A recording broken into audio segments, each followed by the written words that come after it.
Moi, je pense que c'est une très bonne initiative compte tenu de ce qu'est la mutualité. Et donc la mutualité fonction publique, c'est-à-dire être à l'écoute aussi de ceux qui rencontrent des difficultés sociales, des difficultés sanitaires. Et là, dans les fragilités, on est aux confins des deux, c'est-à-dire à la fois, notamment du point de vue des conditions de travail, des fonctionnaires, des agents de l'État, qui rencontrent des problèmes sociaux souvent à cause des problèmes de santé et notamment à cause des problèmes de santé au travail qui sont de plus en plus nombreux dans la fonction publique. Et donc que la mutualité fonction publique s'intéresse à cette question-là, ça me paraît tout à fait dans l'ADN, dans la genèse de ce qu'est une mutuelle, c'est-à-dire être au service de ses adhérents et notamment de ceux qui rencontrent des difficultés. Et aujourd'hui, on le voit bien d'ailleurs dans le sondage qui avait été fait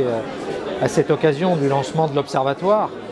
c'est que la question de la santé au travail est de plus en plus prégnante dans les rapports de santé des salariés ou des fonctionnaires ou des agents de l'État. Et ça va influencer sur la suite de leur carrière, sur les difficultés, par exemple sur l'inaptitude des agents. Et donc il faut s'intéresser vraiment à ces questions-là pour peser dans le débat public et sur les orientations pour améliorer les conditions de travail des fonctionnaires. Moi je suis assez sensible à cette question parce que dans le magazine Santé et Travail, on fait beaucoup d'enquêtes, de reportages autour par exemple de la souffrance psychique des agents ou des salariés, mais dans le public, cette souffrance, elle est encore plus forte parce qu'on ne choisit pas, par exemple, d'être infirmière par hasard ou d'être agent de la fonction publique territoriale. Souvent, c'est parce qu'on a envie de rendre service aux autres et quand on ne peut pas rendre service dans de bonnes conditions, quand on ne peut pas faire un travail de qualité, on va avoir ce qu'on appelle une souffrance éthique qui peut conduire à un burn-out, à une dépression et avec des conséquences sanitaires qui sont dramatiques. On ne s'intéresse pas non plus suffisamment à la pénibilité des postes. Or, vu la diversité des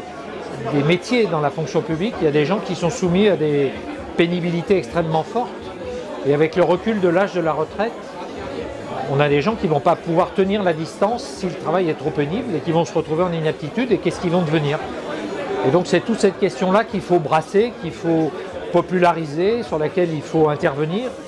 si on veut justement inverser la tendance et faire en sorte qu'on puisse s'épanouir dans son travail et que ça devienne un facteur de santé.